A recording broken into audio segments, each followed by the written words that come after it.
লাখো শহীদ কেন রক্ত দিল, এই তাদের স্বপ্ন ছিল। জবাব তোমায় দিতে হবে মা, জবাব তোমায় দিতে হবে মা।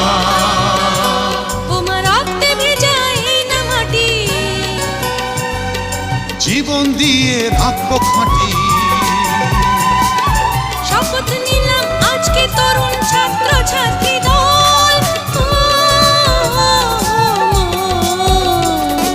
৭১-এর মা জননী, একটি পতাকার সেনার দল।